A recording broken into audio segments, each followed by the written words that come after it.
She's alive. I can hear her breathing. The words cut through the noise of the biker bar like a knife. Grimm's hand tightened around the burner phone, his knuckles white. Around him, 626 leather-clad bikers went dead silent. The kind of silence that meant someone's world was about to end.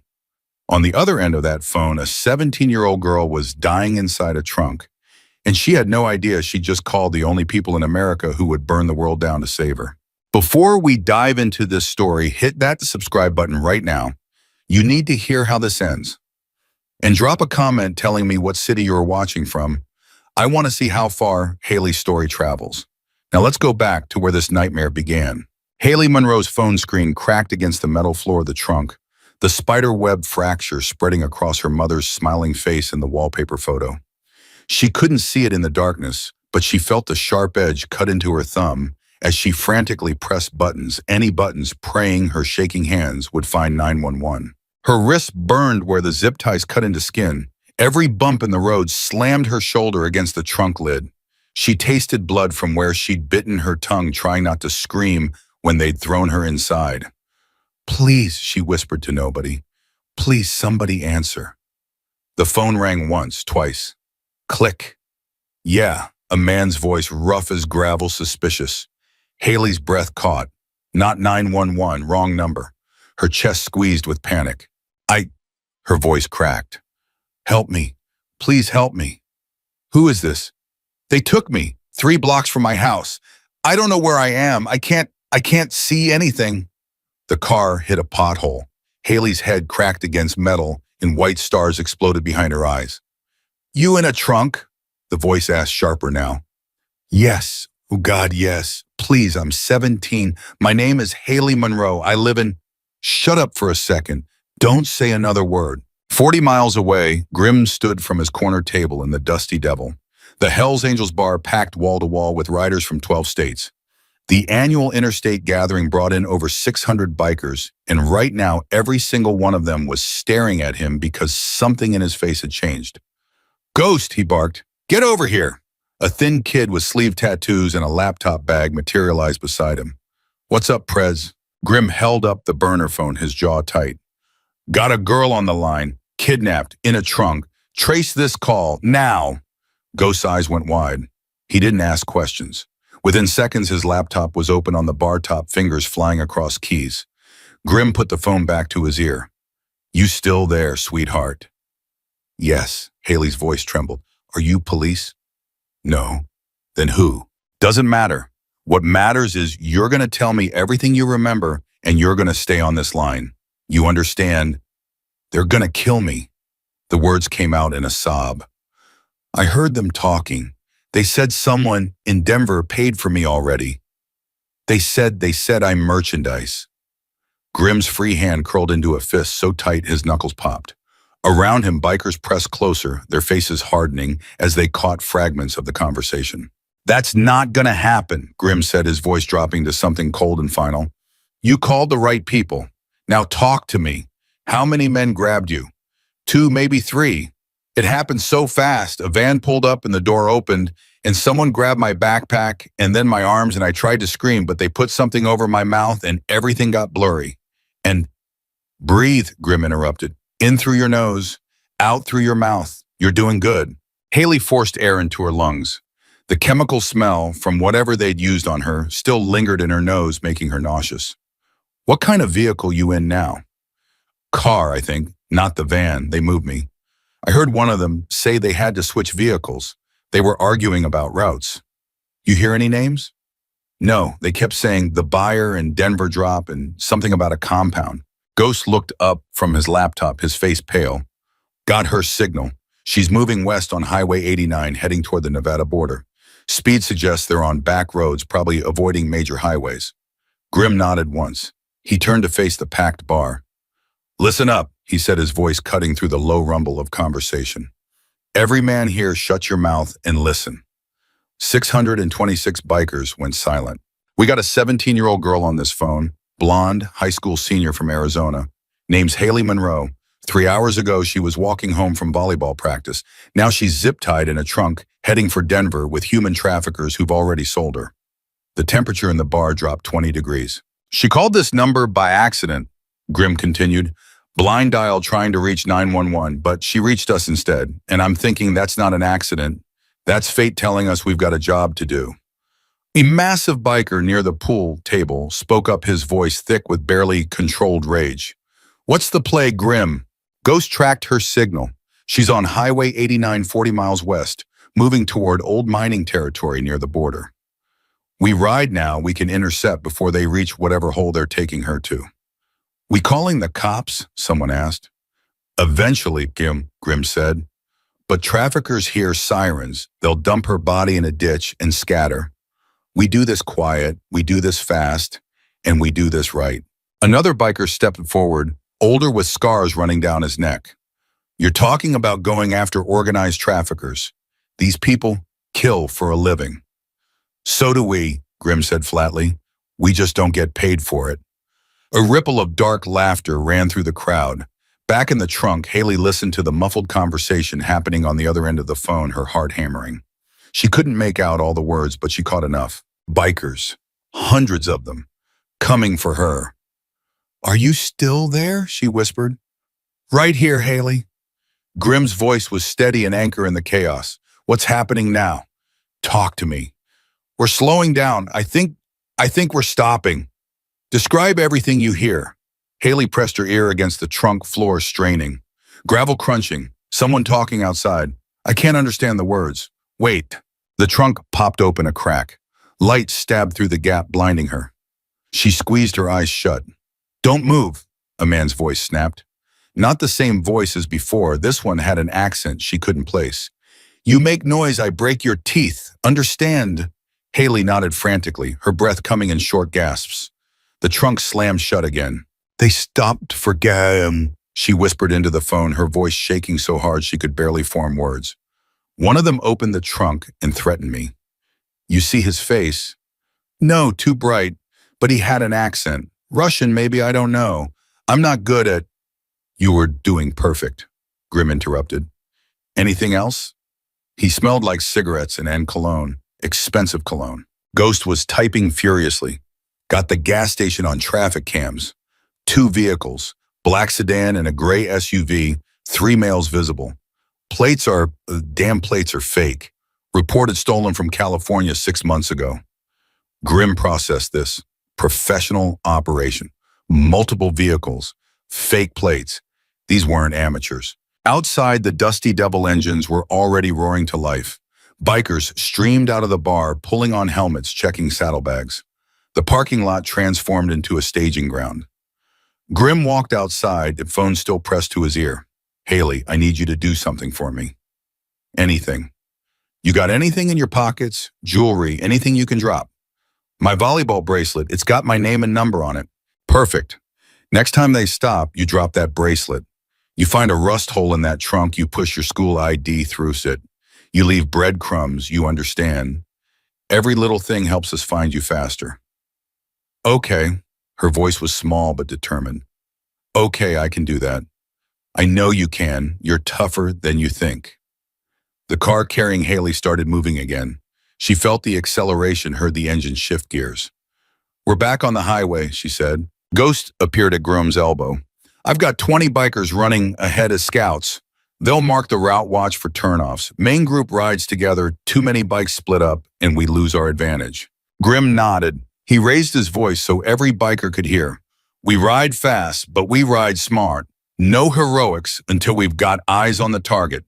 Ghost coordinates from the road. Anyone falls behind 2 riders, stay with them. Nobody rides alone. This is a rescue operation, not a revenge mission. We get the girl out first. Everything else is secondary. A biker named Axe, built like a refrigerator with a beard down to his chest, grunted. And after we get the girl out, Grim's smile was cold enough to freeze blood. Then it's a revenge mission. 626 engines ignited together. The sound was like thunder rolling across the desert, a mechanical roar that shook windows and set off car alarms 3 blocks away. In the trunk, Hailey heard it through the phone. What is that? She whispered. That Grim said, is us coming to get you. The convoy pulled out of the parking lot in a river of chrome and leather headlights cutting through the gathering dusk.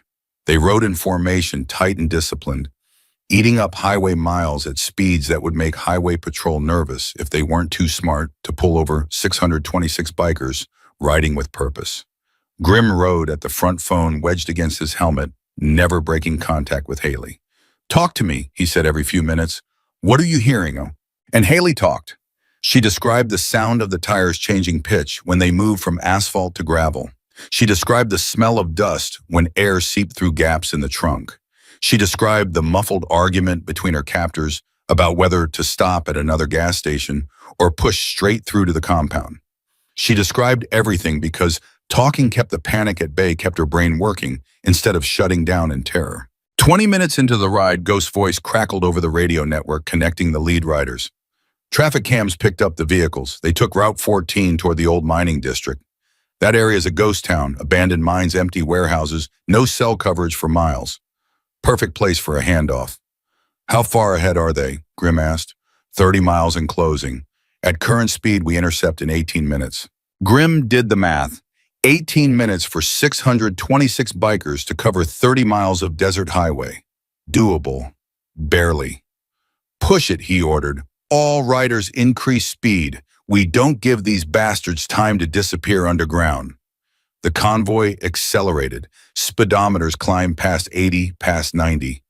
The desert blurred past in shades of orange and purple as the sun sank below the horizon. In the trunk, Hailey felt the car slow down and turn. The smooth highway gave way to rough, unpaved road. Her body bounced and slammed against metal with every pothole. "We turned off the main road," she gasped into the phone. "It's rough, really rough." "You're almost there," Grim said. "Stay with me, Hailey. 5 more minutes." "I'm scared." "I know, but you're not alone. You hear me? You are not alone, Heck." The car stopped. Hailey's heart stopped with it. Doors opened. Boots crunched on gravel. Voices spoke in rapid Russian. Someone laughed. "They're here," Hailey whispered. "They're opening the trunk." "Do not hang up," Grim ordered. "Keep this phone hidden. We're 2 minutes out." The trunk opened. Hands grabbed Hailey's arms and dragged her out. She blinked against the fading light, her legs weak and shaking. A compound stretched before her chain-link fence, corrugated metal buildings, security lights just beginning to flicker on. 3 men surrounded her. One held her arm in a grip that would leave bruises. Another checked his watch. The third was on his own phone, speaking Russian too fast for her to follow. "Buyer's late," the one holding her said in accented English. "We wait inside." They started walking her toward the largest building. Hailey stumbled, her legs barely working after hours cramped in the trunk. The phone was still in her hoodie pocket. She prayed they wouldn't search her before. Headlights crested the ridge. Not car headlights. Hundreds of them. The traffickers froze. Because rolling towards them across the desert like an army of vengeful angels was a wall of motorcycles' engines roaring in perfect synchronization, spreading out to surround the compound from every direction. 626 Hells Angels bikers, and every single one of them had murder in their eyes. The man holding Hailey's arm swore viciously in Russian. He shoved her toward the building and reached for something inside his jacket. "Gun," someone shouted. But it was too late. The bikers were already there. Grim killed his engine 20 feet from the entrance and stepped off his bike in one fluid motion. Behind him, hundreds of riders did the same, moving with military precision, forming a wall of leather and muscle that blocked every exit. No one spoke. The silence was more terrifying than any threat. Grim walked forward, hands relaxed at his sides, but his eyes locked on the man holding Hailey. The trafficker's gun was halfway out of his jacket when he caught the look on Grim's face and thought better of it. "You made a mistake," Grim said quietly. "This is not your business." The trafficker replied, his accent thick. "You leave now, nobody gets hurt." Grim smiled. It was the most frightening thing Hailey had ever seen. "See, that's where you're wrong," Grim said. "Because 3 hours ago, a scared 17-year-old girl called the wrong number, trying to reach 911. And she ended up reaching me instead. Which means this became my business. And when something becomes my business, I don't walk away." The trafficker's grip on Hailey tightened. "I will kill her. Right now. You come closer, I snap her neck." "No," Grim said. "You won't." "I will." "You won't." Grim repeated, his voice dropping to something cold and final. Because the second you hurt that girl, 600 men will tear you apart so slowly you'll beg for death before we're halfway done. And we've got all night. The trafficker's eyes darted left and right, calculating odds, looking for escape routes. There were none. Every direction showed more bikers, more leather, more cold fury. Behind them, two more cars screeched to a stop inside the compound. Doors flew open.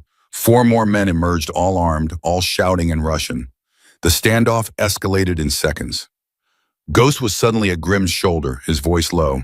"Prez, we got buyers incoming. 3 vehicles approaching from the east. This is about to get messy." "Good," Grimm said. "Let them come." Hailey stood frozen in the middle of the compound, her wrists still gripped tight, watching hundreds of bikers face down armed traffickers while more vehicles approached. She'd gone from praying for rescue to standing in the middle of a war zone. And the man who'd promised to save her was walking straight toward the guns like he was bulletproof. "Last chance," the trafficker holding her said. "You leave or she dies." Grimm stopped 5 feet away.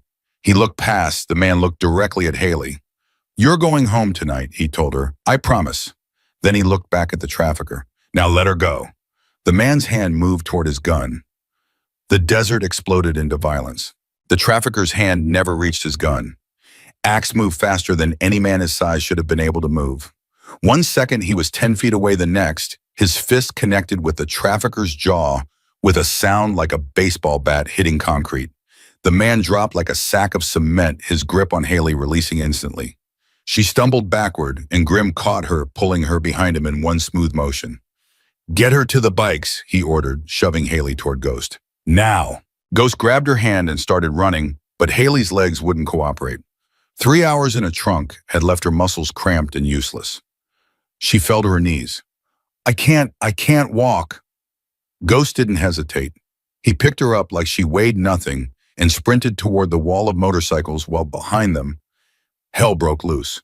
The traffickers reached for weapons. The bikers reached faster. Tables turned in seconds. A Russian with a gun found himself face down in the dirt with 3 bikers on his back before he could aim.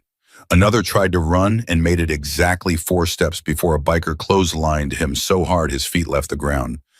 "Don't kill them!" Grimm's voice cut through the chaos. "We need them breathing for the cops." A biker named Chains had a trafficker in a headlock, squeezing until the man's face turned purple. How long they gotta breathe for? Long enough to talk. Chains loosened his grip slightly. The trafficker gasped for air. More vehicles roared into the compound, the buyers. 3 black SUVs with tinted windows driving fast and reckless. They screeched to a stop when they saw the army of bikers, but it was too late to turn around. Doors opened. 6 men emerged, all wearing expensive suits that looked wrong in the desert dust, all carrying the kind of hardware that came from military surplus. The lead buyer was tall, gray-haired, with the dead eyes of someone who'd stopped seeing other humans as people a long time ago. He took one look at the scene, his traffickers being held down by bikers, Hailey being carried to safety, and started laughing. "You idiots," he said in perfect English. "You have no idea what you just walked into." Grimm turned to face him, blood on his knuckles from where he'd put down 2 traffickers in rapid succession. "Enlighten me. This operation spans 6 states. We move 30 girls a month. We have judges on payroll, cops who look the other way, politicians who owe us favors." The buyer's smile widened. "You think saving 1 girl matters? We'll have her back by next week. And we'll know exactly where to find her because you idiots are on camera right now." He pointed to security cameras mounted on the warehouse corners. "Every face here is being recorded. Every license plate, every bike registration. By tomorrow morning, we'll know who you are, where you live, who you love, and we'll visit every single person you've ever cared about." Several bikers shifted nervously. Grimm didn't move. "Ghost," he called out, not taking his eyes off the buyer. "Those cameras working?" Ghost was setting Hailey down on a bike seat, wrapping her in someone's leather jacket. He pulled out his phone, tapped a few times, and grinned. "Not anymore. I killed the feed 5 minutes ago. Everything from the last hour just mysteriously corrupted. Tragic technical malfunction." The buyer's smile faltered. "And those judges and cops on your payroll?" Grimm took a step forward.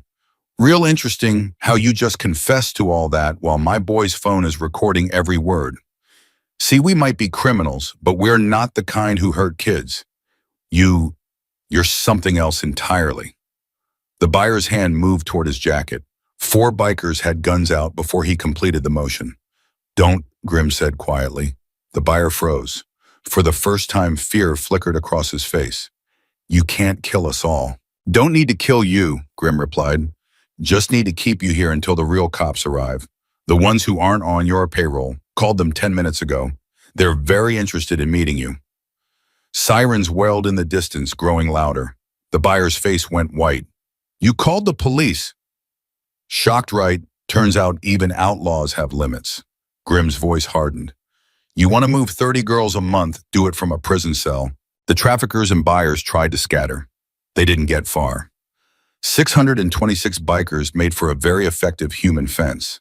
Every escape route ended with leather-clad men who were done being gentle. Hailey watched from Ghost Bike, shaking so hard her teeth chattered, despite the jacket wrapped around her shoulders.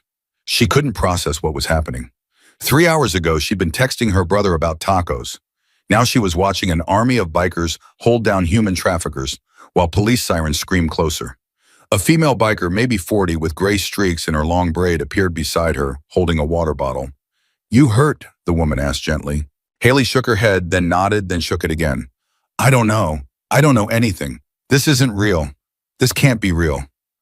It's real, honey, but it's over now. You're safe.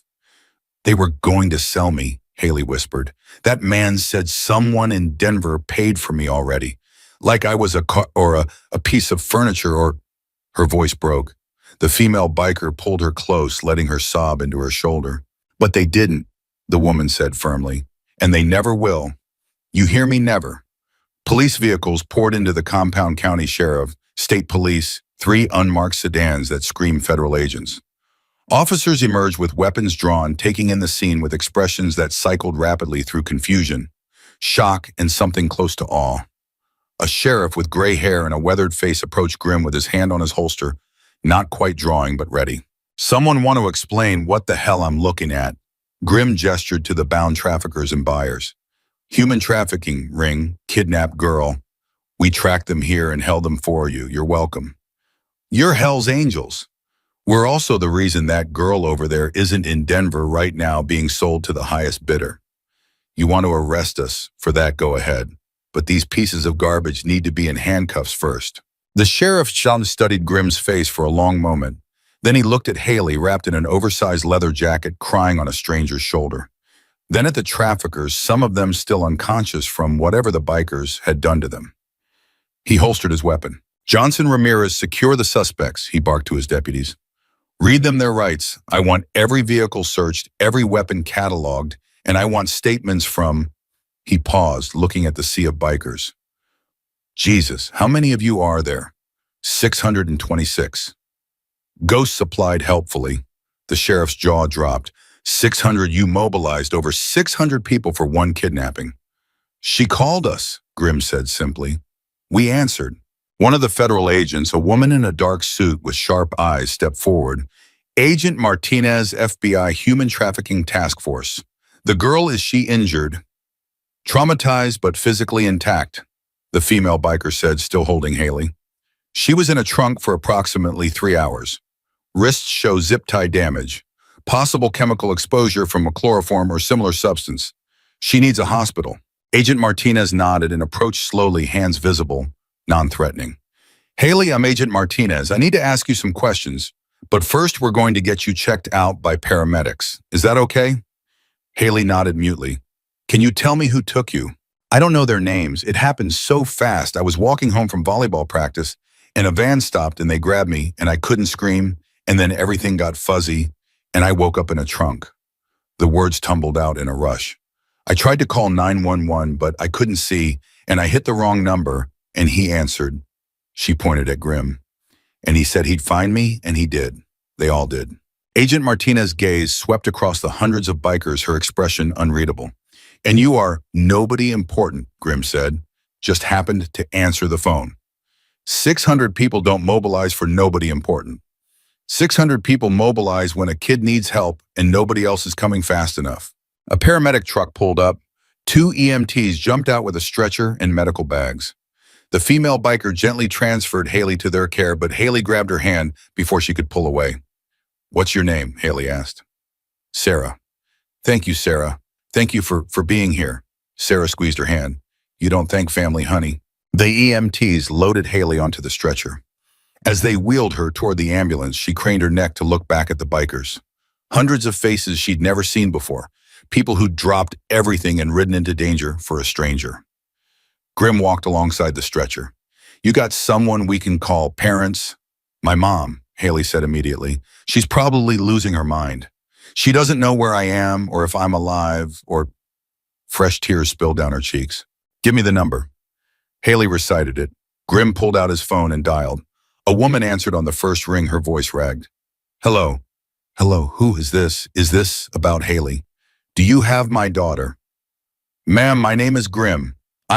It doesn't matter who I'm with. Your daughter is safe. She's with paramedics right now. Heading to..." He looked at the EMT. "County General," the EMT supplied. "County General Hospital. She's physically unharmed. Scared but safe." The woman on the other end made a sound between a sob and a scream. "Oh God. Oh, thank God. Is she there? Can I talk to her?" Grim held the phone out. Hailey grabbed it like a lifeline. "Mom. Oh.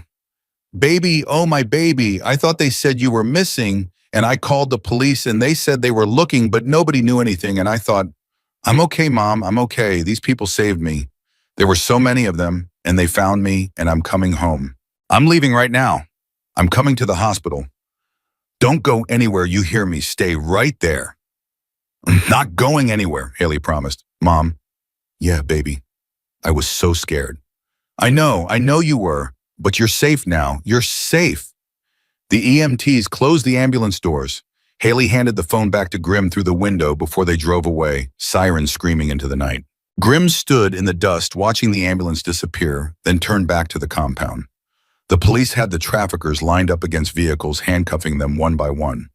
The gray-haired buyer was arguing with Agent Martinez, threatening lawyers and lawsuits. Nobody was listening. The sheriff approached Grim again this time, without his hand on his holster. "Need statements from your people," he said. "Going to take all night." "My people have things to do. You got the girl, you got the bad guys, you got everything on video before the cameras mysteriously malfunctioned. That's not enough. FBI is going to want to talk to the one who tracked the phone signal. And you. Definitely you." Grim sighed. "Fine, but we're not doing this at your station. Too many people, too much attention. You want statements, we do it here, we do it now, and then we leave." The sheriff considered this. "Fair enough. But answer me one thing. What? Why you don't know this girl? You don't owe her anything. Why risk everything for a stranger?" Grim was quiet for a moment. When he spoke, his voice was rough. "I had a little sister once, 15 years old, walking home from a friend's house. Van pulled up, door opened, she was gone. Took cops 3 days to find her body dumped in a quarry. Nobody saw anything. Nobody heard anything. Nobody came when she needed them."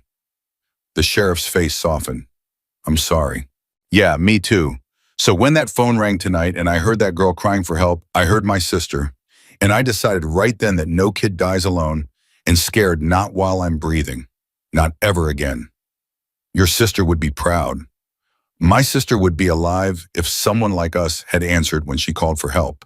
They stood in silence for a moment, two men who'd seen too much darkness, watching federal agents photograph evidence and read rights to human traffickers who'd thought themselves untouchable.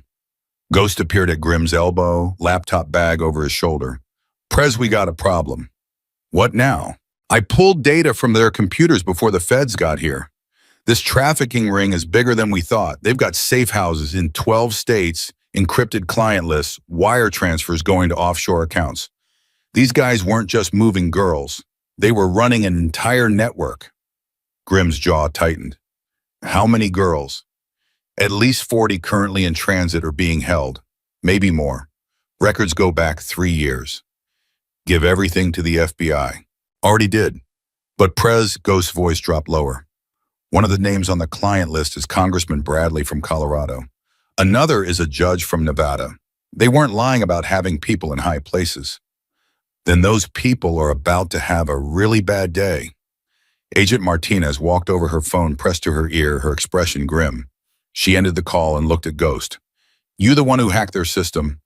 "I prefer digitally liberated critical evidence," Ghost said. "I don't care what you call it.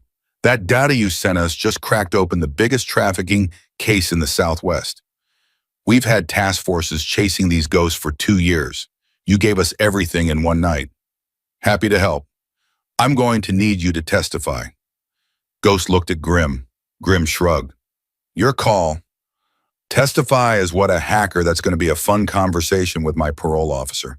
Martinez's expression didn't change. "Testify as the concerned citizen who received a distress call and used publicly available technology to assist in a rescue operation. We'll make it work." "Why?" Ghost asked suspiciously. "We're Hell's Angels.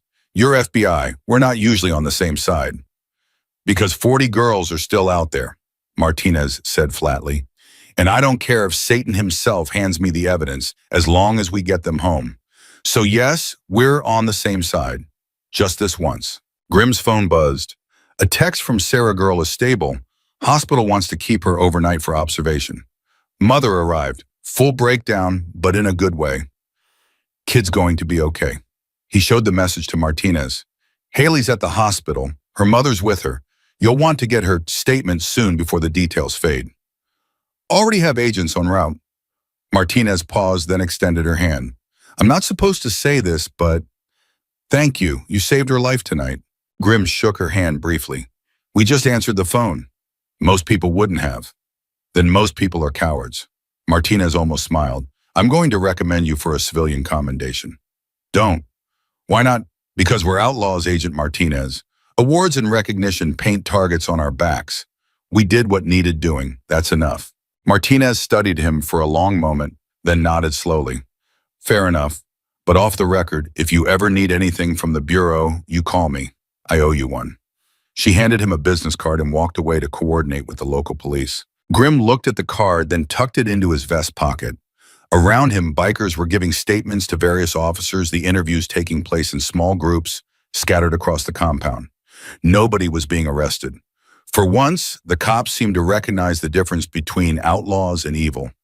Axe walked over, rubbing his knuckles. "We heading out soon. Some of the boys got work in the morning.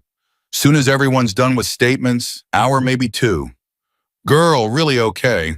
"Physically, yeah. Mentally, Grim shook his head. "That kind of trauma doesn't just disappear. She's going to have nightmares for years. At least she'll be alive to have them." "Yeah." They stood together, watching the chaos slowly organize itself into official procedure. Evidence bags, crime scene tape, forensic photographers capturing every detail. A young deputy approached nervously. Sir, we need to tow the vehicles for processing. Is it okay if we move your motorcycles to clear a path?" Grim raised his voice. "Anyone got a problem with moving bikes so the cops can do their job?" A chorus of negative responses. Bikers fired up engines and repositioned with practiced efficiency, creating clear lanes for tow trucks to access the traffickers' vehicles. The young deputy looked stunned. "That was easier than expected." "You thought we'd refuse?" Grim asked. "Well, you have a reputation for not cooperating with law enforcement. We have a reputation for not cooperating with harassment. Investigating child trafficking isn't harassment. It's justice. We're not monsters." "No, sir, you're definitely not." The deputy hurried away. Axe chuckled. "Kid looked like he was about to wet himself to talking to you." "Good. Fear keeps people honest. Or it makes them stupid. Then it reveals who they really are." 2 hours later, the last statement was given. The FBI had loaded up evidence boxes. The local police had transported the traffickers to county lockup. The buyers were federal custody, facing charges that would put them away for decades if the prosecution did its job. The compound was empty except for crime scene tape and tire tracks. 626 bikers stood in loose formation, engines idling, waiting for Grim's word to ride out. He looked at them, men and women from 12 states, different charters, different backgrounds, all united by leather and loyalty, and the code that said you protect those who can't protect themselves. "We did good tonight," he said, his voice carrying across the desert silence. "A girl who should be dead is going home to her family. Evil men who thought themselves untouchable are in handcuffs. And every single one of you showed up when it mattered. That's what this patch means. He tapped the Hells Angels logo on his vest. It means when someone calls for help, we answer. It means we stand between the darkness and the innocent. It means we're more than the world thinks we are. Somewhere in the crowd, someone started their engine, then another, then all of them a rolling thunder of solidarity. Ride safe, Grim finished, and ride proud. The convoy pulled out, bikes streaming back toward the highway in ones and twos, and small groups dispersing like they'd never been there at all. Grim rode at the rear, making sure everyone made it out. Ghost rode beside him, laptop bag secure. "You think the FBI will really get those other girls?" Ghost asked. "They've got the evidence. They've got the locations. If they don't, it won't be for lack of trying. And Hailey, she's a survivor. She'll carry scars, but she'll survive. That's all any of us can do." They rode in silence for several miles before Ghost spoke again. "You think about your sister when we were riding out there?" Grim didn't answer immediately. When he did, his voice was quiet beneath the engine noise. "I think about her every day. Every single day for 15 years. And every day I wonder if someone had answered when she needed help, would she still be here? You can't save them all, Prez. No, but I can save the ones who call. That has to be enough." It is enough. They rode into the night, two men carrying Ghosts heading back toward a bar that would be empty by the time they arrived, toward lives that would resume their normal chaos come morning. But tonight, for a few hours, they'd been heroes. And somewhere in a hospital room, a 17-year-old girl was sleeping without fear for the first time in hours, her mother holding her hand, both of them knowing that monsters were real. But so were the people who fought them. The hospital room smelled like antiseptic and fear. Hailey lay in the narrow bed, staring at fluorescent lights that buzzed too loud, her mother asleep in the chair beside her, exhausted from crying. The clock on the wall read 3:47 a.m. Hailey hadn't slept. Every time she closed her eyes, she was back in the trunk. A soft knock on the door made her mother jerk awake. "Yes," her mom called out, voice hoarse. Agent Martinez stepped inside, carrying a manila folder and 2 cups of coffee. She handed one to Hailey's mother. "Mrs. Monroe, I'm Agent Martinez, FBI. We spoke briefly at the scene. I'm sorry to disturb you so late, but I need to ask Hailey some follow-up questions while everything's still fresh."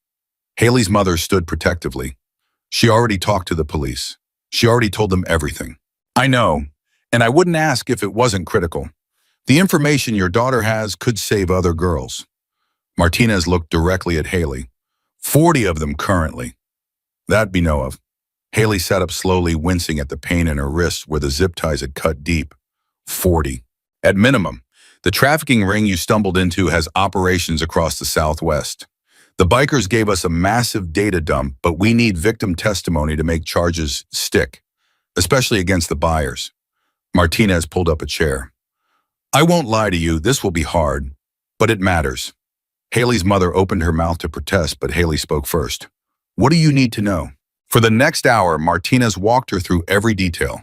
What the kidnappers looked like, what they said, the route they took, the compound layout, the buyers' faces. Hailey's hands shook as she described the gray-haired man laughing about moving 30 girls a month like it was a business presentation. He said they had judges and politicians on payroll. Hailey finished, her voice barely above a whisper. "He said they'd find me again, that they'd know where I live and who I love, and they'd come back." "That man is named Viktor Kozlov," Martinez said, "former Russian military wanted in 4 countries for human rights violations. He won't be finding anyone. He's in federal custody facing 47 counts of trafficking, kidnapping, and conspiracy. He'll die in prison." "What about the judges he mentioned, the politicians?" Martinez's expression hardened. "We're building cases. It takes time, but we don't forget." "How long?" "However long it takes." Hailey's mother put her arm around her daughter. "What happens now? Do we go into witness protection? Do we move? How do we keep her safe?" "The immediate threat is contained. Kozlov's network is collapsing as we speak. But yes, we'll have agents watching your house for the next few weeks. Just precautionary." "Weeks," Hailey's voice cracked. "Just weeks. What happens after that?" "After that, you go back to your life." "My life," Hailey laughed, a bitter sound that didn't belong in a 17-year-old's throat. "I got kidnapped walking home from volleyball practice. How do I go back to normal after that? How do I walk anywhere without looking over my shoulder waiting for another van to pull up? Martinez didn't offer empty comfort. You don't. Not right away. You'll have nightmares. Panic attacks. You'll see cargo vans and your heart will stop. You'll hear men with accents, and freeze up. That's normal. That's trauma. But you're alive to feel it, which means you won.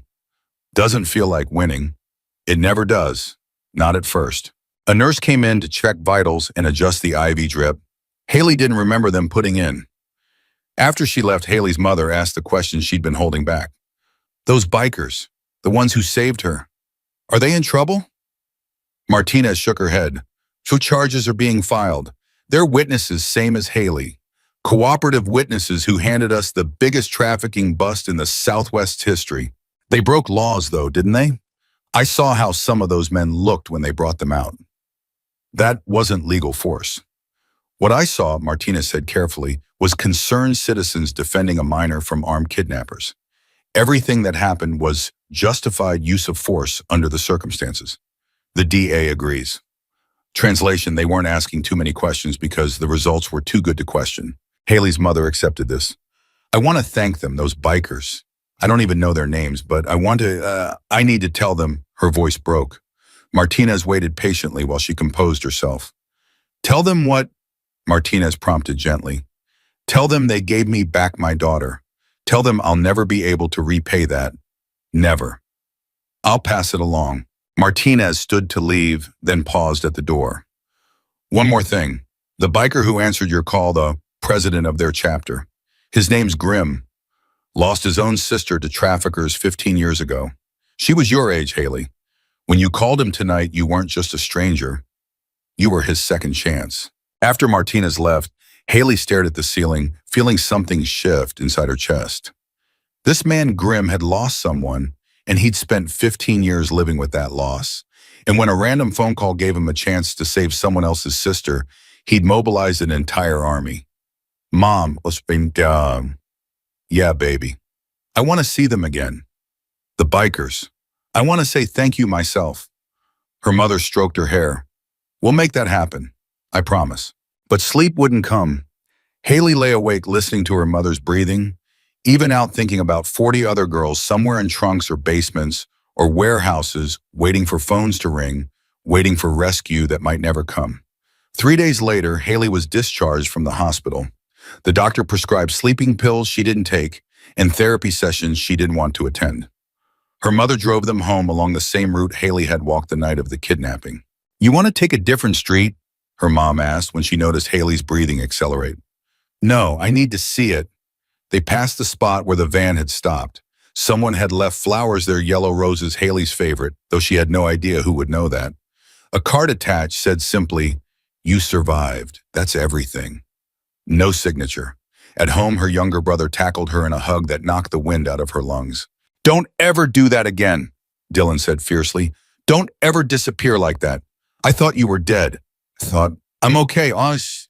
Hailey interrupted, even though it was a lie. I'm right here. That night, she tried to sleep in her own bed, made it 45 minutes before the nightmares hit. She woke up screaming, tangled in sheets, convinced she was back in the trunk. Her mother found her on the bathroom floor, having a panic attack, hyperventilating so hard she nearly passed out. Breathe with me, her mom said, demonstrating slow inhales and exhales. In through your nose, out through your mouth. You're home, you're safe. Nobody's gonna hurt you. But Hailey couldn't shake the feeling that safety was an illusion, that any moment another van would appear, another hand would reach out, another trunk would slam shut. The next morning, her mother called a trauma therapist. The earliest appointment was 2 weeks out. I can't wait 2 weeks, Hailey said. I can't function like this. Then we find someone else. We keep calling until we find help. They made 12 calls. Every therapist specializing in trauma was booked solid. The 13th call went to a crisis hotline where a kind voice talked Hailey down from the edge but couldn't offer long-term solutions. On day 5, Hailey's phone buzzed with an unknown number. She almost didn't answer, terrified. It might be someone from Kozlov's network calling to make good on his threat. Hello. Hailey, this is Sarah. From the compound. I'm the one who gave you water. Hailey's throat tightened. I remember. Listen, I heard you're having trouble finding a therapist. My charter has connections to a trauma specialist who works with assault survivors. Dr. Chen, she's good, really good. I can get you in tomorrow if you want.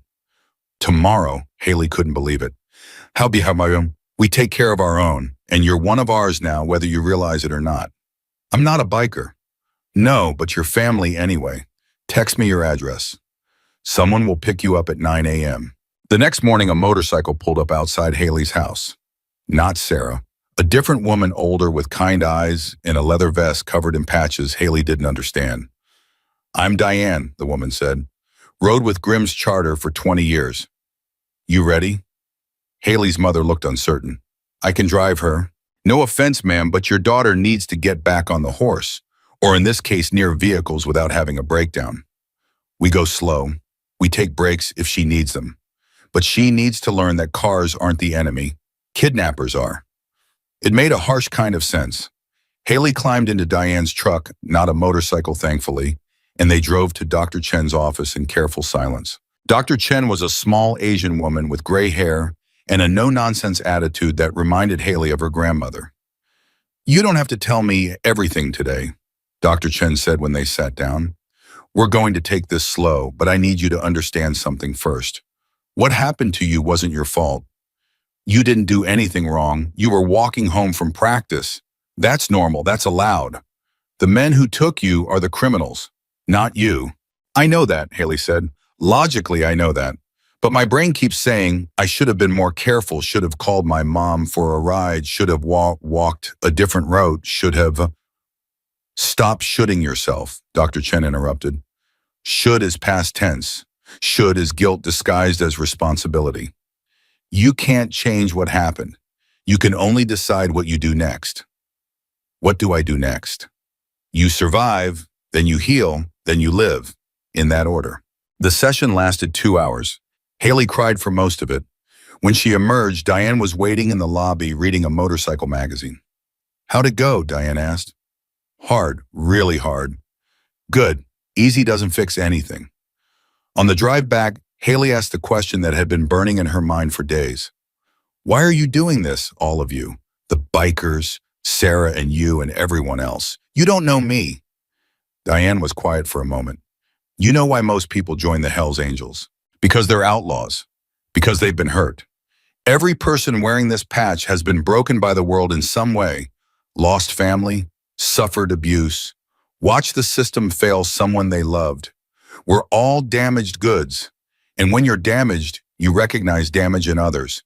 You see someone hurting you, help. That's the code. Grimm lost his sister, Haley said quietly. Everyone knows that story. It's why he runs the tightest charter in the Southwest.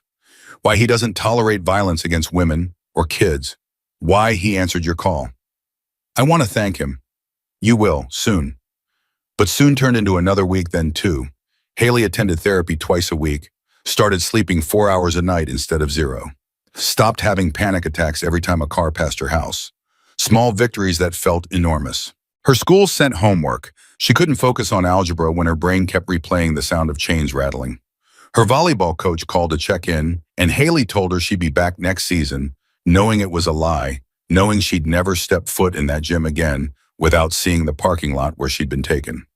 On week 3, Agent Martinez called. We arrested Congressman Bradley this morning, she said. Judge Morrison is next. The case you helped build is taking down everyone connected to Kozlov's network. All of them, Haley asked. Everyone we can prove. Some will walk on technicalities. That's how the system works. But the network itself is dead. No more girls are being moved through those channels. What about the 40 you mentioned, the ones who were still out there? Martinez's pause was heavy. We recovered 37. 3 were already sold internationally. We're working with Interpol, but they're gone. For now, we don't stop looking. After hanging up, Haley threw her phone across the room. 3 girls. 3 girls who weren't coming home because the system was too slow or the borders too wide or the buyers too careful. Her mother found her crying on the floor. 37 girls came home, her mom said gently. 37 families got their daughters back because you survived. Because you were brave enough to tell your story. 3 didn't. I know, baby, I know. That night, Haley made a decision. She pulled out her laptop and started writing. Not homework, not therapy journal exercises. A statement, a public one. She wrote about being kidnapped, about the trunk and the fear and the phone call and the bikers who'd saved her life. She wrote about Kozlov and his network and the judges and politicians who'd looked the other way. She wrote about the 3 girls who were still gone and the 37 who came home. She wrote until her hands hurt and the sun came up and she had 15 pages of raw truth. "I'm going public," she told her mother at breakfast. "I'm telling everyone what happened." Her mother paled. "Honey, the FBI said to keep quiet during the investigation. The arrests are done. The investigation's over. Now I want people to know. I want them to understand that this isn't some distant problem. It happens here. It happened to me 3 blocks from my house. The media will destroy you. They already destroyed me when they let me get kidnapped in the first place." Her mother couldn't argue with that logic. 2 days later, Hailey posted her statement on social media. Within an hour, it had 1,000 shares. Within 6 hours, 50,000. By the next morning, news outlets were calling. National outlets, major networks. Hailey's mother fielded the calls while Hailey watched her story spread across the internet like wildfire. Some comments were supportive, others were vicious. People questioned why she'd been walking alone, what she'd been wearing, whether she'd led the kidnappers on somehow. Don't read the comments, Dr. Chen advised during their next session. People are cruel when they're scared. Your story scares them because it proves bad things happen to good people who did nothing wrong. They want to believe you made a mistake so they can convince themselves they're safe. But I didn't make a mistake. I know, but they need to believe you did. It's the only way they can sleep at night. The attention grew. A morning show wanted an interview. Hailey agreed on one condition: the bikers who saved her had to be there too. The producers balked. Bikers don't make good television. They're intimidating, scary. "Then you don't get the interview," Hailey said flatly. "Those men saved my life. If you want my story, you include theirs." The producers relented. The interview was scheduled for the following week. Hailey spent days preparing with Dr. Chen, practicing answers to questions that would inevitably come. Why were you walking alone? What were you wearing? Did you fight back? Had you been drinking? These questions are designed to blame you, Dr. Chen said. Your job is to redirect. I was walking home from volleyball practice in my school uniform. The only people responsible for my kidnapping are the men who kidnapped me. Keep it simple. Don't let them twist your words. The night before the interview, Hailey couldn't sleep again. She sat on her bedroom floor, scrolling through comments on her social media post. Some made her cry, others made her angry. One stopped her cold. It was from a girl in Colorado, 14 years old. She wrote, "This happened to me 2 years ago. I never told anyone because I thought no one would believe me. Thank you for being brave enough to speak up. Now I'm going to tell my parents." Hailey screenshot the comment and sent it to Dr. Chen with a single message: "This is why I'm doing this." Dr. Chen replied immediately, "You're already saving lives. Remember that tomorrow." The morning of the interview, Diane picked Hailey up again. This time, Grim rode alongside them on his Harley, silent and imposing. Sarah followed on her own bike. 3 more bikers Hailey didn't recognize formed an escort. "Is this all necessary?" Hailey's mother asked nervously. "Media attention brings out crazy people," Diane explained. "We're just making sure nobody bothers Hailey before she gets her say." The television studio was chaos. Producers rushing everywhere, camera crews testing equipment, makeup artists fussing with lighting. Hailey was ushered into a chair while someone powdered her face and adjusted her collar. Grim and the other bikers were directed to a separate waiting area. The head producer approached them nervously. "We're thinking you stand in the background during the interview. Silent, supportive, like a visual representation of..." "No," Grim said. "I'm sorry. You put us in the background like props we walk. Hailey tells her story, we tell ours. Equal time or no time." The producer looked panicked. "That's not what we agreed to." "Then we're done here." Grim stood up. "Wait." The producer held up his hands. "Let me talk to the host." 5 minutes later, the format changed. Hailey would speak first, then Grim, then a joint conversation. 30 minutes total. The host was a polished woman in her 40s with perfect hair and a smile that didn't reach her eyes. She sat across from Hailey as cameras rolled and dove straight into questions that made Hailey's mother flinch. Why were you walking alone that late? It was 6:30 p.m., still light out. I was 3 blocks from home. But you knew there had been reports of suspicious vehicles in the area. No, I didn't. And even if I had, walking home from school isn't a crime. Kidnapping is. The host shifted tactics. Let's talk about the rescue. You called a biker bar instead of 911. I tried to call 911. I was blindfolded in a trunk. I hit wrong numbers. The call connected to a bar where a man named Grim answered. Hailey's voice strengthened. And instead of hanging up, assuming I was a prank caller, he listened. He believed me. And he organized 626 people to come find me. While I was begging for help, he was already moving. Some people say vigilante justice is dangerous. Some people say waiting for the system to work gets girls killed. The host paused, clearly not expecting that response. That's quite an accusation. It's a fact. The FBI told me this trafficking ring had been operating for 3 years. 3 years. How many girls disappeared in that time while everyone waited for proper procedures? Grim was brought out next. He sat in the same chair Hailey had occupied, looking uncomfortable under the bright lights but refusing to show weakness.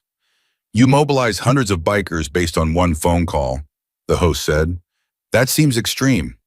A child was being trafficked, Grim replied flatly. There's no such thing as extreme when kids are involved. But you have no law enforcement authority. You took the law into your own hands. We didn't take anything. We tracked a kidnapping victim and held suspects until police arrived. That's called being good citizens. Some of those suspects were hospitalized with injuries. They were armed men holding a 17-year-old girl hostage. You expected us to ask nicely. The host tried a different angle. You lost your own sister to traffickers 15 years ago. Is this about revenge? Grim's jaw tightened. For a moment, Hailey thought he might walk off set. Instead, he leaned forward. My sister Emily was 15, walking home from a friend's house. Someone grabbed her off the street, and 3 days later, police found her body. Nobody came when she called for help. Nobody organized a search in time. She died scared and alone. His voice cracked slightly. So no, this isn't revenge. Revenge would be hunting down the men who killed my sister. This is making sure no other family goes through what mine did. This is answering the phone when it rings. The studio went silent. Do you regret how things played out? The host asked quietly. Only one thing, that it took 3 hours to find Hailey. 3 hours that girl spent terrified in a trunk while we raced across the desert. If I could change anything, it would be that. Everything else, he looked directly at the camera. I'd do it again tomorrow. The interview aired that night. Within hours, it had 10 million views. The morning shows picked it up. News outlets ran think pieces about vigilante justice versus system failures. Social media erupted in debates about whether Grim was a hero or a criminal. But Hailey didn't care about any of that, because in her inbox were 73 messages from girls and women who'd survived similar attacks, thanking her for speaking up, telling her she'd given them courage to come forward. 73 voices that had been silent. 73 stories waiting to be heard. And Hailey realized something fundamental had shifted. She wasn't just a victim anymore. She was a survivor. And survivors had power. The power lasted exactly 3 days before reality hit back. Hailey was in Dr. Chen's office when her phone exploded with notifications. Not supportive messages this time. Death threats, hundreds of them. People telling her she deserved what happened, that she was lying for attention, that the bikers were criminals who should be arrested, that she was destroying innocent men's reputations. Kozlov's people, Dr. Chen said, reading over her shoulder, or sympathizers. Block them all. Don't read another word. But Hailey's hands were shaking too hard to work the phone.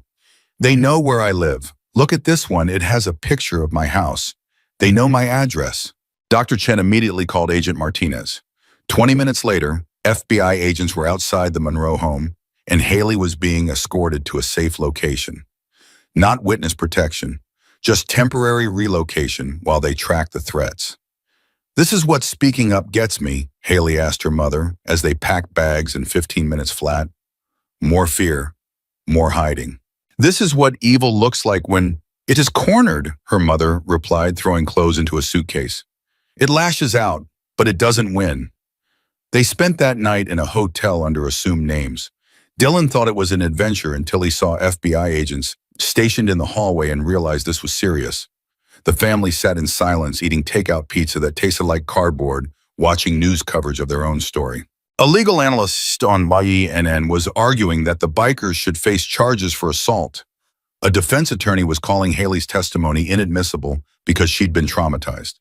A politician was using the case to push anti-trafficking legislation while simultaneously defunding the agencies that would enforce it. "Turn it off," Hailey said. "I can't watch this." Her mother grabbed the remote, but before she could click, a new segment started. The host introduced a guest, a woman in her 30s with sharp eyes and a scar running along her jawline. "This is Rebecca Toreb," the host said. "She survived a trafficking ring in Nevada 8 years ago. Rebecca, you've been following Hailey Monroe's case closely. What's your reaction?" Rebecca leaned forward, her intensity filling the screen. "My reaction is that Hailey did what I was too scared to do. She spoke up immediately. She named names. She trusted people to help her. When I was taken, I stayed silent for 3 years after my rescue because I was terrified of retaliation. And you know what happened? The men who trafficked me went on to hurt 6 more girls before they were finally caught. 6 more girls because I was too afraid to speak." The host shifted uncomfortably. "You can't blame yourself for—" "I'm not blaming myself. I'm stating facts. Silence protects predators. Hailey understood that at 17. It took me until I was 30 to figure it out. She's braver than I was." Hailey stared at the television, tears streaming down her face.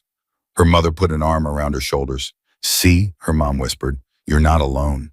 The next morning, Hailey woke to find Rebecca Torres had contacted her through social media. The message was simple. "I run a support network for trafficking survivors. 70 women and girls, all recovered, all rebuilding. You need people who understand. Call me." Hailey called. Rebecca answered on the first ring. "How you holding up?" "I'm in a hotel hiding from death threats while people on TV debate whether I'm lying. So not great." "Yeah, that tracks. Listen, those first few weeks after going public are hell. Everyone has an opinion about your trauma. Everyone thinks they know better than you what you should do. Ignore them. All of them." "How?" "By focusing on the people who matter. The survivors reaching out. The families thanking you. The girls who are coming forward because you showed them it was possible. That's where your energy goes. Not on trolls and talking heads. The FBI says the threats are credible. They probably are. Kozlov had connections, but he's in federal custody and his network is collapsing. These people making threats are desperate. Desperate people make noise, but they rarely follow through when the FBI is watching." Hailey wanted to believe that. "You really run a support network. 73 women now after your interview. 3 more reached out yesterday. We meet weekly, share resources, help each other through the nightmares and panic attacks and all the garbage that comes with surviving. You should join us." "I don't know if I'm ready for—" "Nobody's ever ready. You come when you need us. Doors always open." After hanging up, Hailey felt something shift again.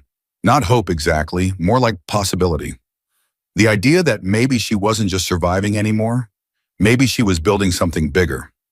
2 days later, Agent Martinez cleared them to go home. The death threats had been traced to 3 individuals, all now under investigation. Extra patrols would monitor the Monroe house for the next month. "What happens after a month?" Dylan asked. "After a month, we reassess," Martinez said. "But honestly, the immediate danger is past. Kozlov's people are scrambling to save themselves. They don't have resources to waste on revenge." The family returned home to find their front yard covered in flowers. Not random bouquets, hundreds of them. Yellow roses like the ones left at the kidnapping site, each with a card, each card signed by a different person. "Thank you for being brave. You saved my daughter by speaking up. Your story made me report my own assault. Keep fighting." Hailey read every single card, crying through most of them. Her mother collected them in a box labeled "Reasons to Keep Going." That night, Hailey slept 4 hours without nightmares. Small victory, huge relief. School was a different challenge. Returning after 6 weeks felt like walking onto an alien planet. Everyone stared, whispered. Some kids avoided eye contact entirely. Others approached with awkward condolences that made everything worse.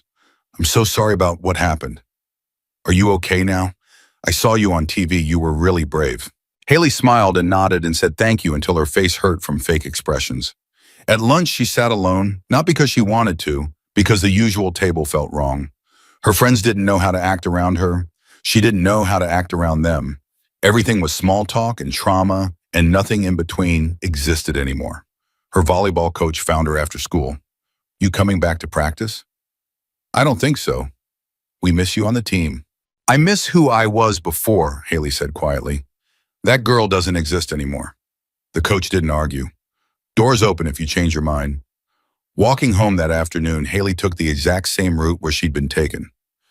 Deliberate choice. Dr. Chen called it exposure therapy. Hailey called it refusing to let fear win. 3 blocks from home, a black van slowed beside her. Hailey's heart stopped. Her vision tunneled. Her hands went numb. The van window rolled down and an elderly woman stuck her head out. Excuse me, dear, do you know where Maple Street is? Hailey couldn't breathe, couldn't speak, just stood frozen on the sidewalk while her brain screamed, run, run, run. Dear, are you all right? A motorcycle roared up behind the van. Diane, the biker who'd driven Hailey to therapy. She pulled up beside Hailey and killed her engine. She's fine, Diane told the elderly woman. Maple Street is 2 blocks north, first left. The van drove away. Hailey collapsed against a fence, gasping for air. Panic attack, Diane said calmly. Breathe with me. In for 4. Hold for 4. Out for 4. It took 10 minutes for Hailey's heart rate to return to normal. When she could finally speak, her voice was shaky. How did you know I'd be here? We've been watching. Not obvious, not an intrusive, but watching. You think we saved you just to let you walk home alone past the spot where you were taken? I need to do this myself. You are doing it yourself. We're just backup. Big difference. Diane walked her the rest of the way home, motorcycle rolling slowly alongside them. When they reached Hailey's house, Diane handed her a card. Anytime you need someone nearby, you call that number. Someone will come, day or night, no questions asked. Hailey looked at the card. It had a phone number and one word, family. I'm not part of your charter, Hailey said. You're part of something bigger. You're part of the people we protect. That makes you family. Over the next weeks, Hailey settled into a strange new rhythm. School during the day where she felt like a ghost. Therapy twice a week where she actually felt human. Support group with Rebecca's network on Thursday nights where she felt understood. The support group was held in a community center, 12 women sitting in a circle sharing stories that made Hailey's kidnapping seem almost tame by comparison. One woman had been held for 2 years. Another had been trafficked by her own father. A third had escaped 3 times before finally getting free. How do you move past it? Hailey asked during her second meeting. How do you stop feeling like it defines you? An older woman named Margaret answered, you don't move past it, you move through it. And eventually you move with it. The trauma becomes part of your story, but not the whole story. Right now, you're in the middle chapters. Feels like it's all there is, but there are more chapters coming. What if the next chapters are just more bad stuff? Then you write better ones after that. It was during her 3rd support group meeting that Hailey met a girl named Sophie, 16 years old, quiet, wouldn't make eye contact. She sat through the entire session without speaking until the end when everyone was leaving. I was taken 4 months ago, Sophie whispered to Hailey. Held for 8 days. They let me go when my family couldn't pay ransom. I haven't told anyone. My parents think I ran away. They're so angry with me. Hailey's chest tightened. You have to tell them the truth. They won't believe me. Yes, they will. And if they don't, we will. You're not alone anymore. Sophie started crying. Hailey held her while she sobbed, feeling the weight of someone else's trauma adding to her own.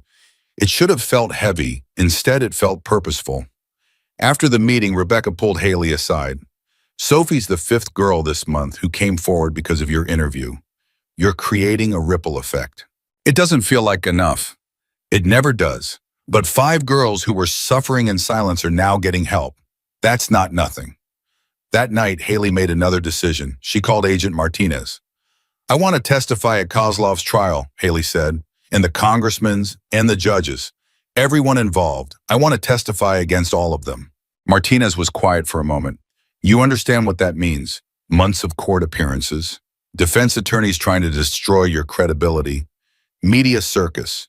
Your face on every news channel. Your trauma dissected in public. I understand.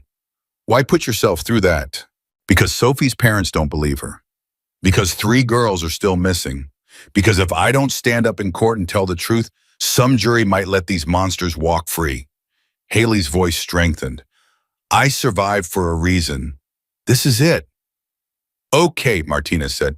I'll make the arrangements, but Hailey, once you commit to this, there's no backing out. You'll be locked in for the duration. I'm already locked in, have been since I made that phone call. The next day, Hailey received a package. No return address. Inside was a leather vest custom made for her size. The back had a patch, Honorary Hell's Angels, protected, respected, family. A note was tucked inside. You ride with us now, whether you're on a bike or not. Grim. Hailey tried the vest on. It was heavy with meaning more than weight. She looked at herself in the mirror, 17 years old trauma, etched into the dark circles under her eyes, wearing the colors of an outlaw motorcycle club that had saved her life. Her mother found her standing there. You going to wear that to school? Hell yes. The next morning, Hailey walked into school wearing the vest over her regular clothes. The reaction was immediate. Stares turned into gawking. Whispers turned into conversations. A teacher stopped her in the hallway. That's inappropriate attire for school. It's a vest. I'm wearing appropriate clothes underneath. It's gang colors. It's a gift from the people who saved my life. I'm wearing it. The teacher looked like she wanted to argue but didn't know what to say. Hailey walked past her to her first class. At lunch, instead of sitting alone, she found herself surrounded, not by her old friends, by the quiet kids, the ones who sat on the edges, the ones who understood what it meant to feel different.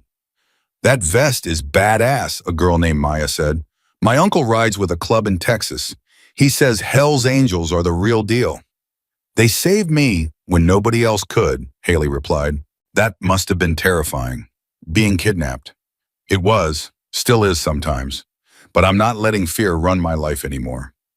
Another kid at the table, a boy named Chris, who always ate alone, spoke up quietly. My sister was attacked 2 years ago. She didn't report it. Said nobody would believe her. After she saw your interview, she went to the police. They arrested the guy. Hailey felt her throat tighten. Is she okay? She's getting there, said you gave her courage. This kept happening. Random people approaching with stories about how her interview had affected them. A girl who reported her abusive stepfather. A boy who finally told his parents about grooming by a teacher. A woman in her 20s who'd been assaulted in college and never spoke up until now. You started something, Dylan told her one night. It's like you gave permission for people to stop being quiet. I just told the truth. Yeah, but nobody else was. That's what makes it matter. 6 weeks after the interview, Hailey received a call from Grim. You busy Saturday? Not really, why? We're having a ride, memorial ride for trafficking victims. We do it every year, but this year we're dedicating it to you and the 37 girls who came home. Thought you might want to come. I don't have a motorcycle. You ride with me, if you're up for it. Hailey's first instinct was to say no. Being on a motorcycle seemed terrifying after everything. But then she thought about what Dr. Chen kept saying about facing fears instead of avoiding them. Okay, I'll come. Saturday morning arrived cold and clear. Hailey dressed in jeans, boots, and the vest Grim had sent her.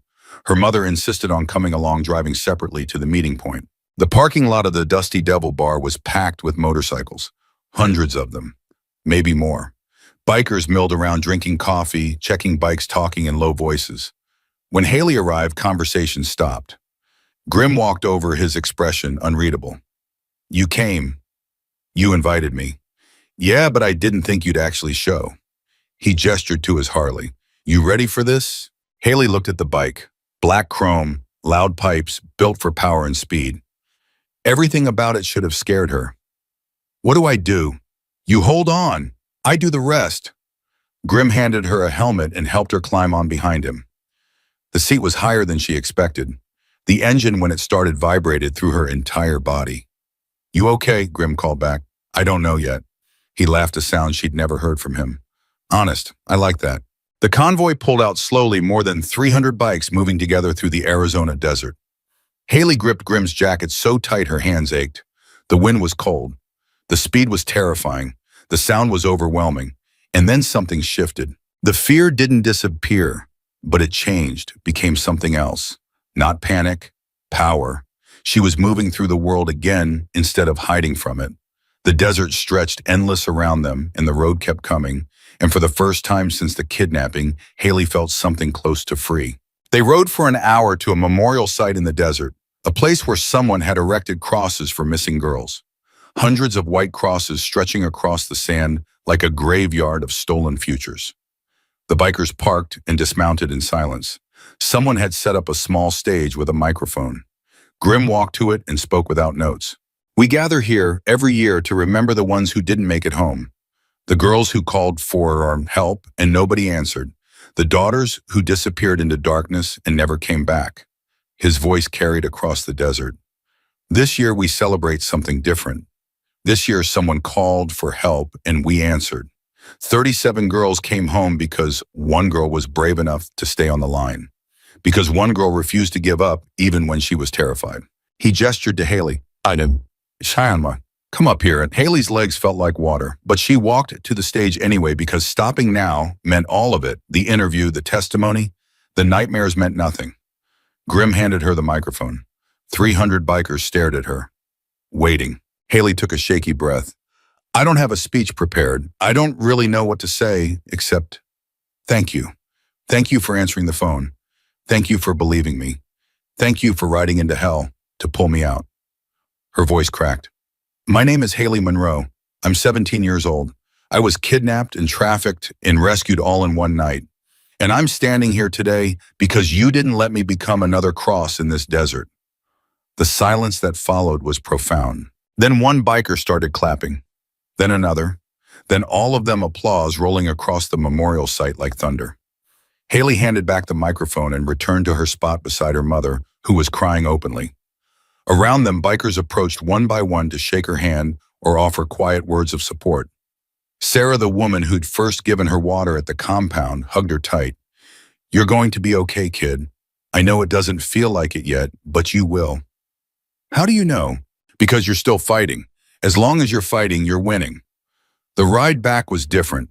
Hailey didn't grip Grim's jacket as tight, didn't flinch at every turn, just held on and let the desert blur past and felt something like peace settling into the broken places inside her chest. When they returned to the parking lot, Grim killed his engine and helped her dismount. "You did good today," he said. "I just showed up." Sometimes showing up is the hardest part. Hailey's mother was waiting by their car ready to drive home. But before leaving, Hailey turned back to Grim.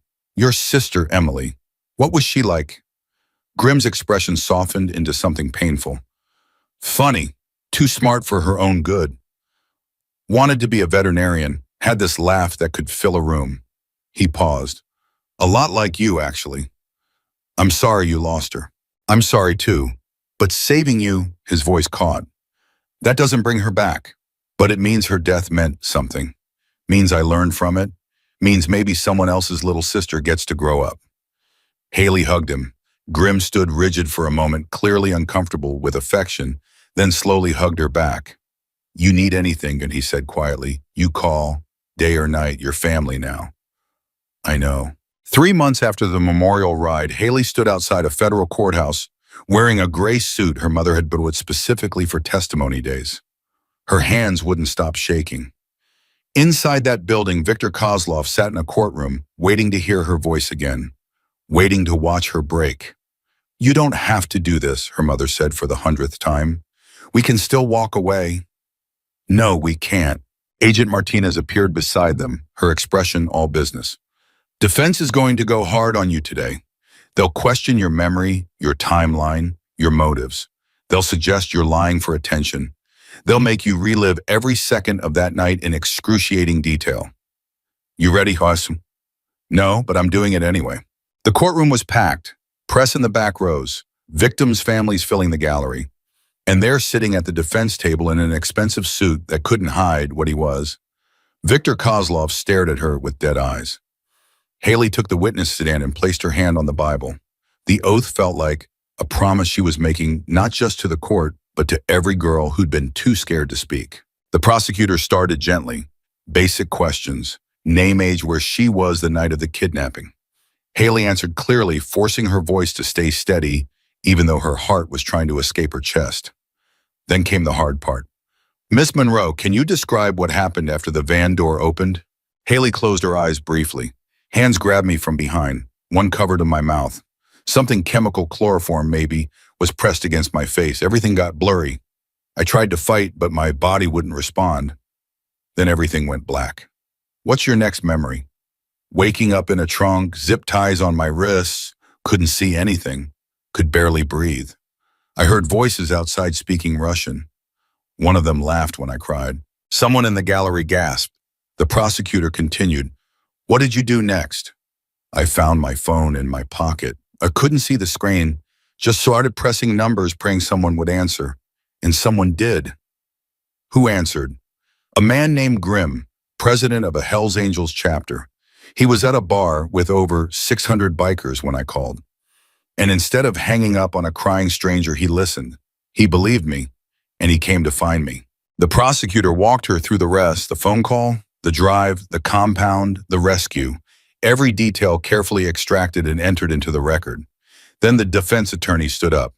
Mid-50s, expensive suit, shark eyes. He smiled at Hailey like they were old friends. Miss Monroe, you've testified that you were grabbed at approximately 6:30 p.m., yet you didn't call for help until nearly 8 p.m. 8 p.m., can you explain that delay? I was unconscious from whatever they used on me. Or you were voluntarily in that vehicle and only decided later to claim you were kidnapped. Objection, the prosecutor shouted. Sustained. Counsel rephrase. The defense attorney didn't miss a beat. Miss Monroe, is it true you posted extensively on social media about wanting adventure, wanting to escape your boring small-town life? Hailey's stomach dropped. That was months before yes or no, please. Yes, but. And is it true you had been researching motorcycle clubs online? I was doing a school project about yes or no, CEO. Yes, the defense attorney turned to the jury. So we have a teenage girl who publicly stated she wanted adventure, who researched motorcycle clubs, who then claims to have been kidnapped but conveniently ends up rescued by those same motorcycle clubs, giving her the attention and notoriety she'd been seeking. Isn't it possible, Miss Monroe, that this entire event was staged for social media fame? Hailey felt like she'd been slapped. No, that's not what happened. You've done numerous interviews since the alleged kidnapping. You have over 1 million social media followers now. You've been offered book deals, movie rights. You're profiting from this story, aren't you? I haven't accepted any, but you've been offered, yes or no? Yes. So you do have financial motivation to maintain this narrative. Hailey's hands clenched. I was kidnapped. I was zip-tied in a trunk. I heard men discuss selling me like I was a product. That's not a narrative. That's what happened. According to you, but we have no physical evidence of these zip ties, no photographs of injuries, no witnesses who actually saw you inside that trunk. The traffickers confessed. The alleged traffickers were coerced into confession by vigilantes who had no legal authority. Confessions obtained under duress are not reliable evidence. The prosecutor objected again. The judge sustained again, but the damage was done.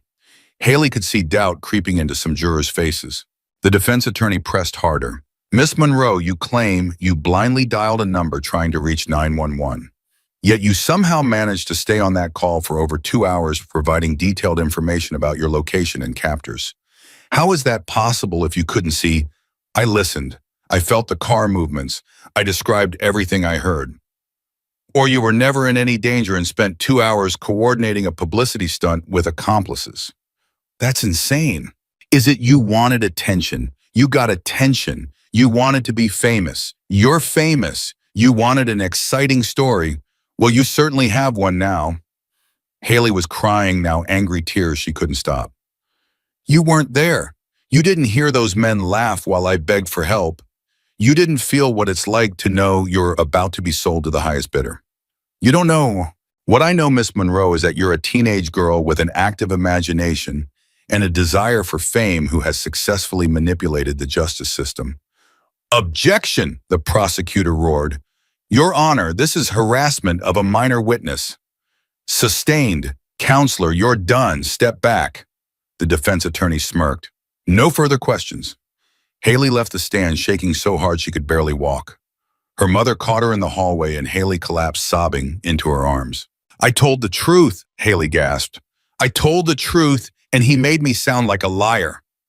"The jury knows the truth," her mother said, but her voice lacked conviction. Agent Martinez joined them, her face grim. "That was rough, but you held up. The forensic evidence backs your story. The digital records Ghost pulled prove everything. One slick defense attorney can't erase facts." He made it sound like I wanted this to happen. He made it sound like what defense attorneys always make it sound like. It's his job to create doubt.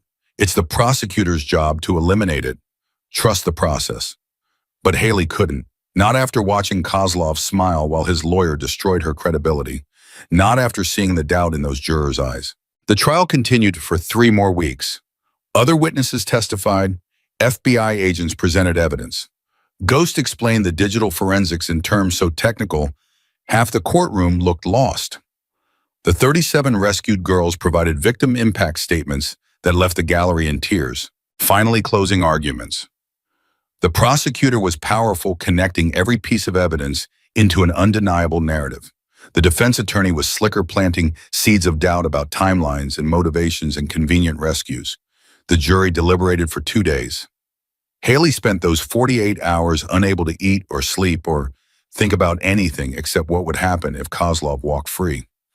If all of it, the testimony, the trauma, the exposure, meant nothing. On the 3rd day, her phone rang. Agent Martinez. "Jury's back. Verdict in 1 hour." The courtroom was even more packed than before. Hailey sat in the front row between her mother and Grim, who'd driven 4 hours to be there. Her hands were ice cold. Her heart was trying to break through her ribs. The jury filed in. None of them looked at Kozlov. Hailey had heard that was a good sign, but she couldn't let herself hope. The judge spoke. "Has the jury reached a verdict?" "We have, Your Honor. On the charge of kidnapping in the 1st degree, how do you find guilty? On the charge of human trafficking, guilty. On the charge of conspiracy, guilty." 47 counts, 47 guilty verdicts, each one landing like a hammer blow.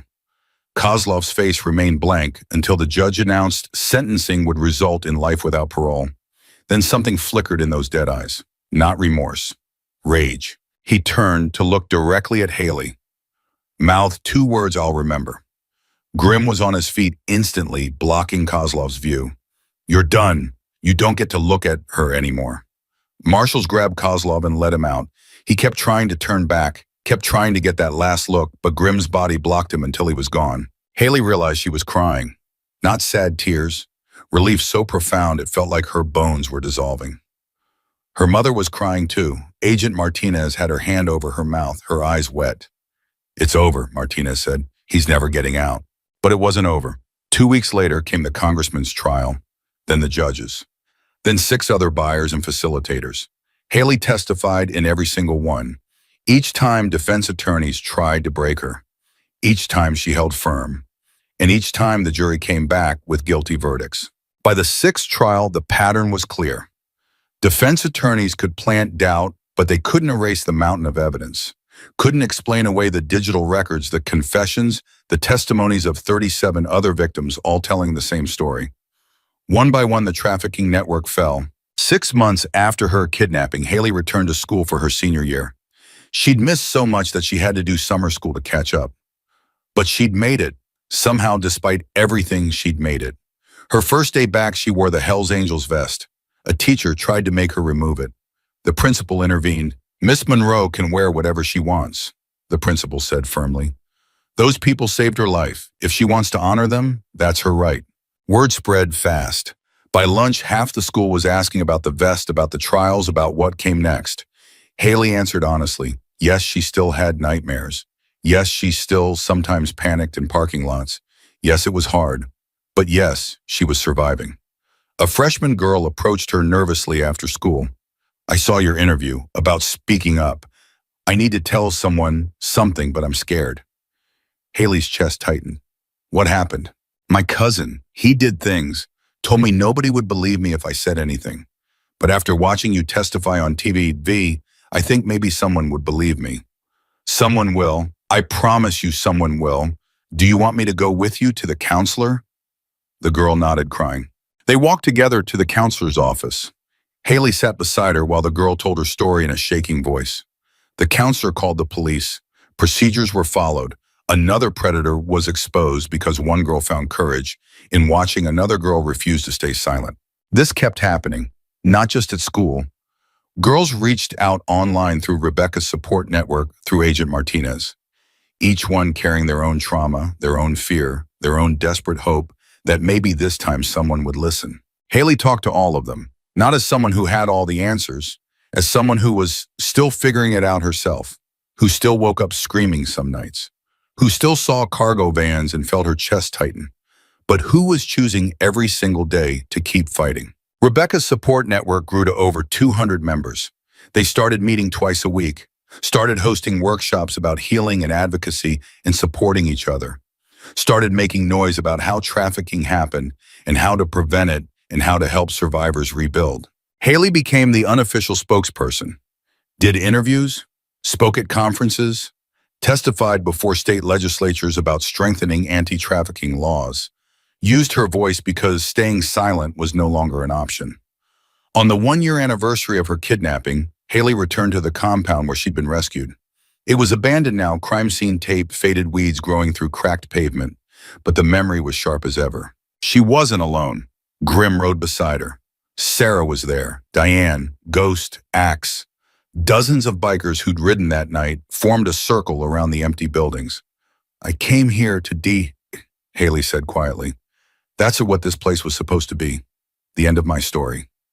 But it wasn't, Grim replied. No, it was the beginning of something else. Something bigger than just me. She pulled out a spray paint can, bright yellow, like the roses people kept leaving at the kidnapping site. And on the warehouse wall where she'd almost been sold, she wrote in huge letters, "Survivors live here now." The bikers watched in silence. Then Sarah added her own message, "Not one more." Diane wrote, "We remember." One by one, the bikers added their own words until the entire wall was covered in messages of survival and defiance and promise. A monument not to what was lost, but to what was saved. That spring, Hailey graduated high school. Top of her class despite missing half of junior year. Her speech at graduation wasn't about resilience or perseverance or any of the empty words people expected. "A year ago, I was kidnapped 3 blocks from my house," she said from the podium, her voice carrying across the football field. "I spent 3 hours in a trunk believing I was going to die. And statistically, I should have. Most trafficking victims don't get rescued. Most don't come home. But I did because a stranger answered the phone and decided my life was worth saving." She paused, letting that sink in. "I'm not standing here because I'm special or brave or exceptional. I'm standing here because people gave a damn when I needed them most. And my challenge to all of you is this: be the person who gives a damn. Be the one who answers when someone calls for help. Be the one who shows up when it's inconvenient and scary and you'd rather look away. Because that's the only way any of us survive. We show up for each other." The applause was thunderous, but Hailey barely heard it. She was looking at the crowd where 626 bikers sat scattered throughout the stands, their leather vests and patches visible among the proud parents and bored siblings. They'd shown up. All of them. Because when someone in their family graduated, you showed up. After the ceremony, Grim approached with something wrapped in leather. "What's this?" Hailey asked. "Open it." Inside was a custom leather vest, not the honorary one he'd given her before. This one had full patches, full colors, and on the back where it should have said Hell's Angels, it said something else. 626 Riders, Phoenix Chapter. "I don't understand," Hailey said. "You've been riding with us for a year," Grim explained. "Not on a bike, but in spirit. You've represented what we stand for better than most people who've worn these colors their whole lives. So we voted. Unanimous. You're not honorary anymore. You're full patch. But I'm not a biker. You're family, that's what matters." Sarah stepped forward holding a helmet yellow. Hailey's favorite color was 626 painted on both sides. "And you're going to learn to ride, because walking home isn't safe, but a Harley sure as hell is." Hailey laughed and cried at the same time. "This is insane." "Yeah," Grim agreed, "but it's our kind of insane." That summer, Hailey learned to ride, started on dirt bikes in empty lots, Graduated to Sarah's smaller cruiser, finally earned her license on a used Harley. The charter had pooled money to buy her. Every wobble and fall and triumph was documented by bikers who'd appointed themselves her unofficial riding instructors. The day she passed her motorcycle test, 300 bikers showed up to escort her home from the DMV. The convoy stretched for miles, engines roaring in celebration. Hailey riding in the middle with a grin so wide her face hurt. College acceptance letters arrived that fall. Full scholarships to schools across the country. All of them wanting the girl who'd survived and testified and changed laws. Hailey chose a school 2 hours away, close enough to visit home, far enough to start fresh. But fresh didn't mean forgetting. On her dorm room wall, she hung a photograph from the memorial ride. 626 bikers standing in the desert, and in the front row, a 17-year-old girl wearing a vest too big for her shoulders, looking at the camera like she'd just figured out she was going to survive. Her roommate asked about it the first week. "Who are all those people?" "My family," Hailey said. "The ones who came when I called." Sophomore year, Hailey started a campus organization for trafficking awareness. It grew from 12 members to over 200 in one semester. They fundraised for victim services, lobbied for better campus safety, created a hotline for students who needed help. The national media picked up the story. The girl who'd survived now helping others survive. The victim who'd become an advocate. The survivor who refused to shut up. Book offers came again. Movie deals, speaking tours. This time Hailey said yes, but with conditions. All proceeds went to Rebecca's support network. All appearances included trafficking survivors telling their own stories. All publicity highlighted the systemic failures that let trafficking happen in the first place. The book came out her junior year. Bestseller within a week, not because it was sensational or exploitative, but because it was honest. Raw truth about trauma and healing and the long, ugly road between survival and actually living. Grimm read it cover to cover and called her crying. "You mentioned in Emily, my sister. You put her story in there. She deserved to be remembered," Hailey said.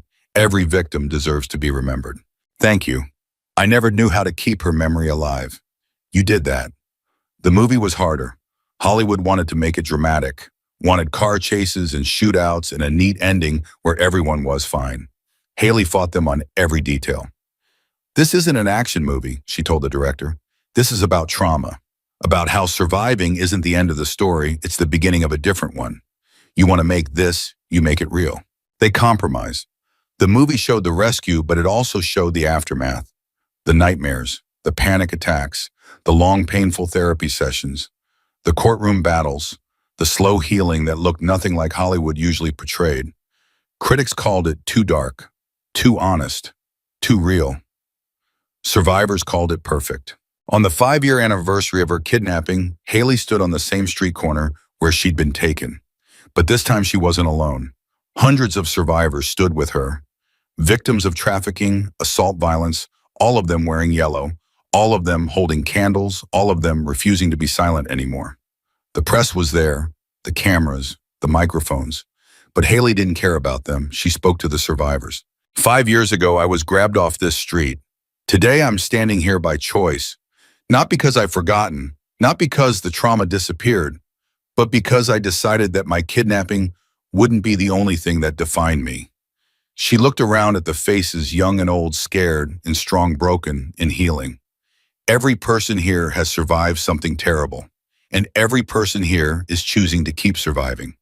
That's not weakness. That's not victim mentality. That's warrior mentality. That's refusing to let darkness win. Behind her, motorcycle engines rumbled to life. 626 Hells Angels bikers formed a wall of leather and chrome behind the survivors, a physical reminder that some people still showed up when others needed them. The vigil lasted hours. People shared stories, cried together, held each other.